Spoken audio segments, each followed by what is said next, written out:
Hello, चार सभी का स्वागत है आपके अपने यूट्यूब चैनल कंपोस्टर पर। आई होप क्या सभी अच्छे होंगे और बायोलॉजी की तैयारी आप लोग काफ़ी अच्छे से कर रहे होंगे। तो पिछली वीडियो में हमने मल्टीपल चॉइस क्वेश्चन आंसर्स जो कि आपके इंपॉर्टेंट थे वो हमने कवर कर लिए हैं। जिन बच्चों ने तो एमसीक्यूज वाली वीडियो नहीं देखी, लिंक आपको डिस्क्रिप्शन बॉक्स में ऊपर आई बटन पर क्लिक करने पर मिल जाएगा। तो उस वीडियो को भी आप लोगों ने काफ़ी अच्छे से देखना है, प्रैक्टिस कर लेनी है। और इस वीडियो में हम कवर करने वाले हैं डेफिनेट टाइप क्वेश्चन आंसर्स। तो बहुत अच्छे से इन क्वेश्चंस को तैयार करना है। एक्सपेक्टेड क्वेश्चन हम आपको बच्चों तैयार करा रहे हैं। और यहाँ पे आप लोग के लिए एक अपडेट कि जो भी बच्चे इंपॉर्टेंट क्वेश्चंस की पीडीएफ बाय करना चाहते हैं, यानी जो आपकी बोर्ड एग्जाम में क्वेश्चन आएंगे उनकी हम लोग हर साल जो है आप लोग को मोस्ट इंपोर्टेंट क्वेश्चंस की पीडीएफ प्रोवाइड कराते हैं। और बहुत ही कम कॉस्ट में आप इन पीडीएफ को परचेज कर सकते हैं। स्क्रीन पर आप हमारा व्हाट्सएप नंबर देख पा रहे हैं। इस नंबर पर सिंपली मैसेज करना है। आपने अपनी क्लास, सब्जेक्ट और मीडियम 3 चीज़ हमको बतानी है। और जिस भी सब्जेक्ट के आप इंपॉर्टेंट क्वेश्चन लेना चाहते हैं, चाहे आप हिंदी मीडियम से या फिर इंग्लिश मीडियम से, जो भी आपको इंपॉर्टेंट क्वेश्चन चाहिए सिंपली आपने हमको व्हाट्सएप पर बताना है। सारे सब्जेक्ट्स अवेलेबल हैं, तो व्हाट्सएप पर जरूर कॉन्टैक्ट करिएगा। हम आपको एक क्यूआर कोड सेंड कर देंगे, उस पर आप जैसे ही पेमेंट करेंगे पीडीएफ डायरेक्टली आपके व्हाट्सएप नंबर पर भेज दी जाएगी।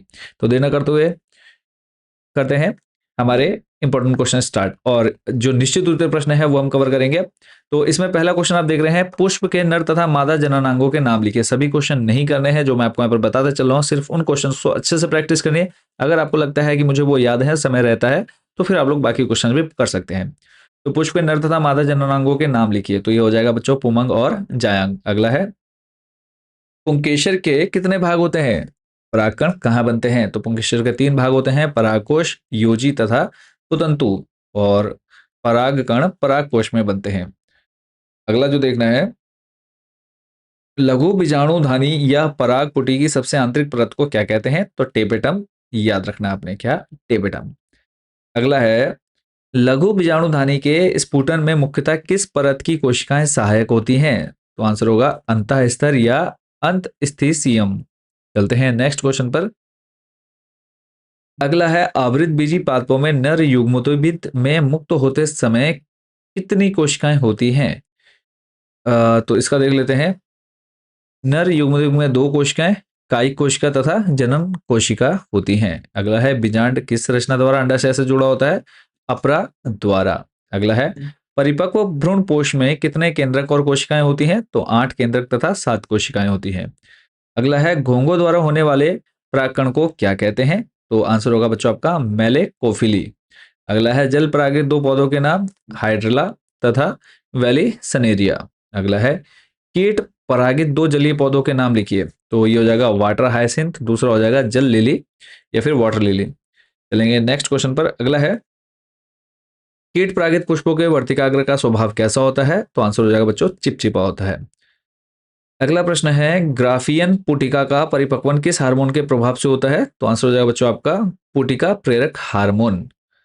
नेक्स्ट, अंडोत्सर्ग के लिए कौन सा हार्मोन उत्तरदायी है? तो आंसर हो जाएगा बच्चों आपका ल्यूटेनाइजिंग हार्मोन। अगला है, मनुष्य में वृषण कहाँ स्थित होते हैं? तो मनुष्य में वृषण उदर गुहा से बाहर वृषण कोशों में स्थित होते हैं। नेक्स्ट है, वीर्य क्या है? तो वीर्य यानी सीमेन शुक्राणुओं, शुक्राशय तथा प्रोस्टेट ग्रंथि के स्रावणों का मिश्रण है। फिर है, मनुष्य में वीर्य संसेचन कहाँ होता है? तो मनुष्य व अन्य स्तनधारियों में भी वीर्य संसेचन मादा की योनि में होता है। अगला है, स्त्रियों में कितने अंडाशय पाए जाते हैं? तो 1 जोड़ी। अगला है, स्तनधारियों में अंडाशय कहाँ स्थित होते हैं? तो स्तनधारियों में अंडाशय उदर गुहा में वृक्क के पास स्थित होते हैं। चलेंगे अगले प्रश्न पर। मानव का अंडाणु किस प्रकार का होता है? तो इसका हो जाएगा बच्चों आपका अपितकी। नेक्स्ट है, मानव भ्रूण का परिवर्धन कहाँ होता है? तो माता के गर्भाशय में।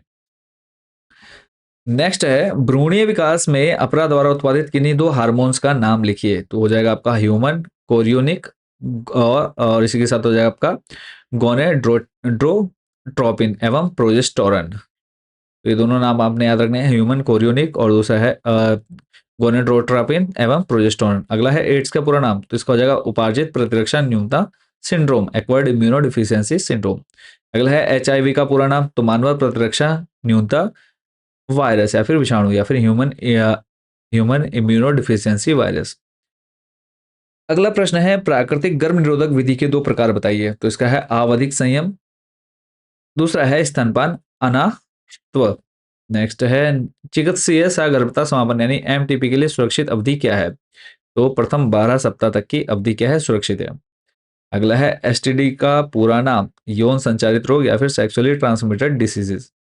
नेक्स्ट है लैंगिक संपर्क या अनेक व्यक्तियों से यौन संबंध रखने पर कौन सा रोग हो सकता है? सिफिलिस, सुजाक, जननिक हर्पिस और एड्स आदि। अगला है गर्भ निरोधक उपायों के 4 संभावित दुष्प्रभाव लिखिए। तो मितली, पेट दर्द, अनियमित आर्तव, रक्तस्राव और स्तन कैंसर। नेक्स्ट है ट्राइकोमोनियसिस यौन संचारित रोग किसके कारण होता है? तो ट्राइकोमोनास वेजिनिलिस के कारण होता है। अगला है सुजाक या फिर गोनोरिया किस रोगाणु से होता है? तो यह है आपका निसेरिया गोनोरियाई नामक जीवाणु से। नेक्स्ट है जनन अंगों की हर्पिस के रोगाणु का नाम लिखिए। तो इसको हो जाएगा सिंप्लेक्स वायरस। अगला है मेंडल ने किस पौधे पर अपने प्रयोग किए थे? पाइसम सेटा इवम पर। नेक्स्ट है उस परिघटना को क्या कहते हैं जिसमें एक जीन का एक एलील एक अन्य जीन के किसी एलील की सक्रियता का संदमन कर देता है? तो आंसर हो जाएगा बच्चों आपका प्रबलता या एपिस्टेसिस। नेक्स्ट है एक असामान्य मानव पुरुष फिनोटाइप जिसमें एक अतिरिक्त एक्स निहित होता है किसका उदाहरण है? तो ये हो जाएगा बच्चों आपका क्लाइनफेल्टर सिंड्रोम का। चलेंगे नेक्स्ट क्वेश्चन पर। अधिकांश जंतुओं में किस समय संतान का लिंग निर्धारित होता है? तो इसका हो जाएगा निषेचन के समय ही संतान का लिंग जो है निर्धारित हो जाता है। अगला है अतिरिक्त 18वें अलिंगी गुणसूत्र से उत्पन्न होने वाले प्रभाव का नाम बताइए। तो हो जाएगा बच्चों एडवर्ड का सिंड्रोम। अगला है वर्णक मेलेनिन की अनुपस्थिति में कौन सा लक्षण प्रदर्शित होता है? तो बच्चों आपका आंसर हो जाएगा रंजकहीनता। चलेंगे नेक्स्ट क्वेश्चन पर। मानवों के एक्स गुणसूत्र पर स्थित जींस द्वारा नियंत्रित लक्षणों को क्या कहते हैं? ये हो जाएगा सहलग्न लक्षण। नेक्स्ट देख लेते हैं मानव के शिशु का आनुवंशिक आधार यदि एक्स वाई हो तो किस प्रकार की संतान होगी? तो आंसर होगा नर। फिर आपको देखना है चेकर बोर्ड द्वारा आनुवंशिकी के परिणामों को सर्वप्रथम किस वैज्ञानिक ने प्रदर्शित किया? पुन्नेट ने। फिर है डाउन सिंड्रोम की खोज सर्वप्रथम किसने की थी? तो लैंगडेन डाउन ने। चलेंगे नेक्स्ट क्वेश्चन पर। 40 नंबर देखेंगे टर्नर संलक्षण वाले व्यक्तियों में कुल कितने गुणसूत्र होते हैं? 23वीं जोड़ी गुणसूत्र के मोनोसोमिक होने के कारण कुल गुणसूत्र 45 होते हैं। फिर है सिकल सेल एनीमिया किस प्रकार के उत्परिवर्तन का उदाहरण है? तो इसको हो जाएगा बच्चों प्रतिस्थापन। अगला देखेंगे जीन की क्रियाशील इकाई को क्या कहते हैं? तो आंसर है बच्चों आपका सिस्ट्रॉन। अगला है श्रृंखला प्रारंभन कोड कौन सा है? तो एयूजी श्रृंखला प्रारंभन कोड। तो अभी तक जिन बच्चों ने चैनल को सब्सक्राइब नहीं किया है सब्सक्राइब वाला बटन जल्दी से प्रेस कर दीजिएगा ताकि और भी हम आप लोग के लिए मेहनत करें और अच्छे से हर एक चीज को एक्सप्लेन भी करें। तो नेक्स्ट क्वेश्चन है डीएनए में कौन सी शर्करा पाई जाती है? तो आंसर हो जाएगा बच्चों आपका डीऑक्सी राइबोस शर्करा। अगला है अनुवांशिक सूचनाओं का वाहक अणु कौन है? तो डीऑक्सी राइबोस न्यूक्लिक अम्ल। फिर अगले को देखते हैं डीएनए का द्विकुंडलित प्रारूप किस वैज्ञानिक ने प्रतिपादित किया? ये हो जाएगा वॉटसन तथा क्रिक ने। फिर है प्यूरिन तथा पिरिमिडीन में एक अंतर लिखिए। तो प्यूरिन का निर्माण नाइट्रोजन के 2 वलय से और पिरिमिडीन का निर्माण 1 वलय से होता है। फिर है डीएनए में से एमआरएनए का निर्माण क्या कहलाता है? अनुलेखन या ट्रांसक्रिप्शन। अगला है जीन अपने आप को किस प्रकार प्रकट करते हैं? तो जीन अपने आप को प्रोटीन संश्लेषण द्वारा प्रकट करते हैं। अगला जो आपको देखना है 11 नंबर आनुवांशिक कोड का संपूर्ण शब्दकोश किस वैज्ञानिक ने तैयार किया? डॉक्टर हरगोविंद खुराना। फिर है जीवाणु में रूपांतरण प्रयोग सर्वप्रथम किस वैज्ञानिक ने किया था? तो ग्रिफिथ जो कि 1920 1920 में किया। अगला है मनुष्य तथा ड्रासोफिला में गुणसूत्रों की संख्या बताइए। मनुष्य में 46 तथा ड्रासोफिला में 8 गुणसूत्र होते हैं। फिर है सुकेंद्रकीय कोशिका में जीन प्रकटन नियम का जीन बैटरी मॉडल किसने प्रस्तुत किया था? ब्रिटन तथा डेविडसन ने। चलेंगे अगले प्रश्न पर। प्रथम कपी मानव का वैज्ञानिक नाम क्या था? Australopithecus Africans. फिर है मनुष्य में पाए जाने वाले किन्हीं 2 अवशेषी अंगों के नाम लिखिए। कर्ण पल्लव पेशियां, कृमि रूप परिशेषिका। फिर है मानव का सीधा पूर्वज कौन सा है जिसे होमिनिडी वंश का विकास हुआ जिससे? तो रामापिथिकस। फिर है वर्तमान मानव का सीधा पूर्वज किसे मानते हैं? तो क्रो मैग्नॉन मानव। चलेंगे नेक्स्ट क्वेश्चन पर। सुकेंद्रकीय कोशिकाओं की उत्पत्ति कब हुई? आज से लगभग 1.5 अरब यानी 1.5 अरब वर्ष पहले। डार्विन की फिंचेंस कहां पाई जाती है? गैलेपेगोस द्वीप पर। चलेंगे अगले प्रश्न पर। रिंग वर्म रोग के लिए कौन उत्तरदायी होता है?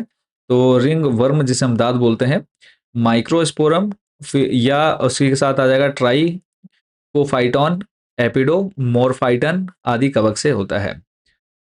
फिर है टाइफाइड ज्वार की पुष्टि के लिए कौन सा परीक्षण किया जाता है? विडॉल परीक्षण। फिर है एड्स तथा एचआईवी का पूरा नाम, तो हम पहले भी देख चुके हैं, स्किप करेंगे इसको यहाँ पर।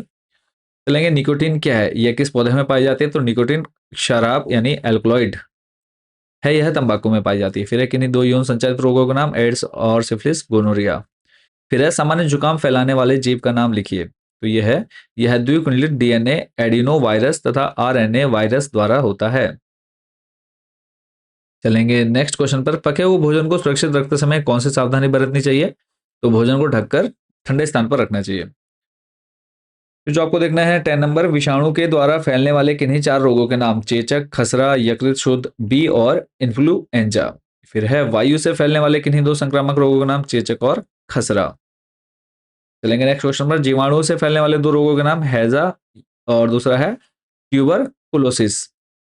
फिर है बोतल वाले रस को अधिक साफ और स्वच्छ रखने के लिए किसका उपयोग किया जाता है? तो इसमें आ जाएगा आपका पैक्टिनेजेज तथा प्रोटीएजेज का।